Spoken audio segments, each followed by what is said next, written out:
Good morning, sir. Very good morning, everybody. Sit down, you all. Most welcome in this English class. Children, today we have to learn last part of past tense, that is past perfect continuous tense. You all are ready to learn this? Yes, sir. Okay. Then come to the point. Past perfect continuous tense, its structure is subject plus had been plus verb plus ing plus for oblique since plus time or object. See, it involves four conditions in which this very given structure is widely used.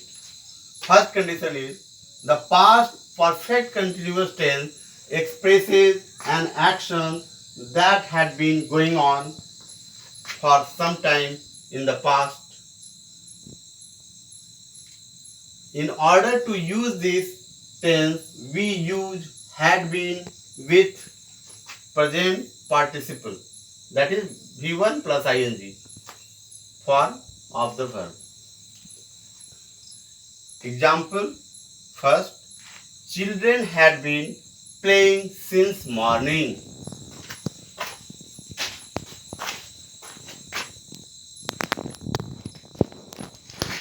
Second, this is second example. It had been raining since last night. Example third, she had been waiting for me for 2 hours. For Hindi speaking students, the identity of past perfect continuous tense in Hindi is ता रहा है, ता रहा था, ती रहे थे, ते रहे थे at the end of Hindi sentences. Like children had been playing since morning. इसका क्या अर्थ हुआ हिंदी में? बच्चे सुबह से खेलते आ रहे थे. That means the process was going on for longer time. That is since morning. यानी कि बच्चे सुबह से खेलते आ रहे थे. तो हिंदी में ते रहे थे हैं. दूसरे वाक्य को देखेंगे. It had been raining since last night. पिछले रात से बारिश होती रही थी. Third example, she had been waiting for me for 2 hours. वह मेरा इंतजार पिछले 2 घंटों से करती आ रही थी. तो देख रहे हैं, ती रहे थे, ते रहे थे, ता रहे थे हिंदी वाक्य के अंत में आते हैं. उस वैसे वाक्यों का अनुवाद इंग्लिश में करने के लिए subject plus had been plus verb का पहला रूप प्लस आईएनजी प्लस फॉर और ऑब्लिक सेंस और प्लस 2 प्लस टाइम का स्ट्रक्चर सजाया जाता है. किसी किसी वाक्य में इतना ही हो सकता है, जैसे subject plus had been plus verb का फर्स्ट फॉर्म प्लस आईएनजी. तो ये आपके सेंटेंस के ऊपर डिपेंड करता है. तो ऐसे वाक्यों को याद रखने के लिए हमें हिंदी भाषी होने के नाते हिंदी का जो अंतिम रूप है, जैसे ता रहे थे, ते रहे थे, ती रही थी, ये तो याद रखना ही है. और इंग्लिश का ये स्ट्रक्चर याद रखना आवश्यक है. Subject plus had been plus verb का पहला रूप plus ING plus for oblique since plus time. दूसरा कंडीशन, इसके अगले कंडीशन को देखेंगे.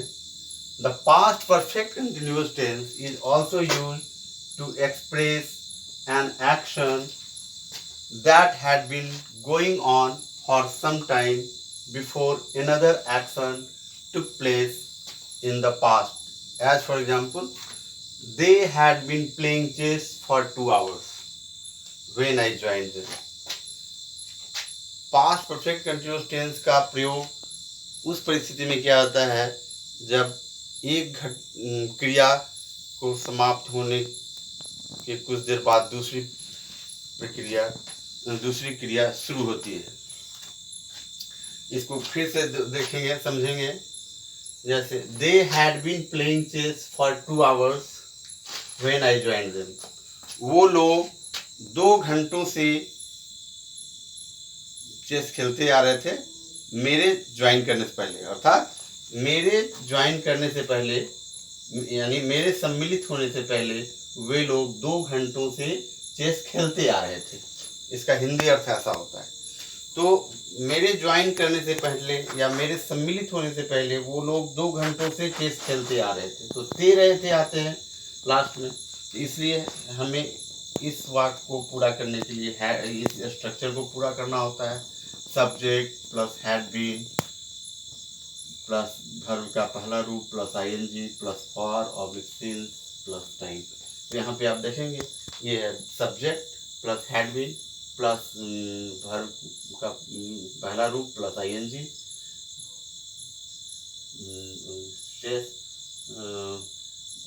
For 2 hours. This is time, this is time. In this way it suits to this very structure. Next जो condition होता है हम उसको इंट्रोगेटिव फॉर्म या प्रश्नात्मक वाक्य के रूप में देखते हैं। वो है in interrogative form had precedes the subject and been comes after the subject. As for example, had they been playing chess for 2 hours when I joined them? क्या जब मैं सम्मिलित हुआ तो वो 2 घंटों से चेस खेलते आ रहे थे?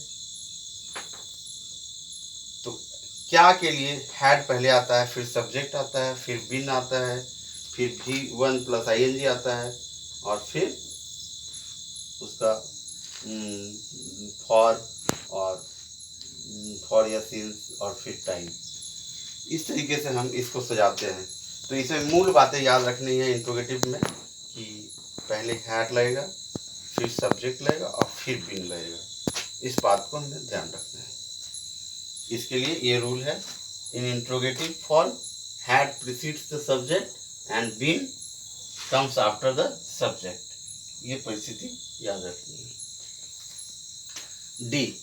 In negative form, not is placed after had and before been. As for example, they had not been playing chess for 2 hours when I joined them. जब मैं उन लोगों को ज्वाइन किया तो उस समय वो लोग 2 घंटों से चेस नहीं खेलते आ रहे थे। तो इस तरीके से हम सीखते हैं कि इंट्रोगेटिव फॉर्म में और नेगेटिव फॉर्म में हैड का प्रयोग, हैड बीन का प्रयोग और नॉट का प्रयोग किस तरीके से किया जाता है और किस तरीके से इस स्ट्रक्चर के आधार पर पास्ट परफेक्ट कंटीन्यूअस टेंस के वाक्यों का अनुवाद किया जाता है। इसे बारी बारी से नोट करेंगे और चेक कराएंगे। जहाँ त्रुटि होगी उसे करेक्ट किया जाएगा और इसे गेट बाय हार्ट करेंगे। आज की क्लास के लिए ये सफिशिएंट है। नेक्स्ट क्लास में हम लोग इसके बृहद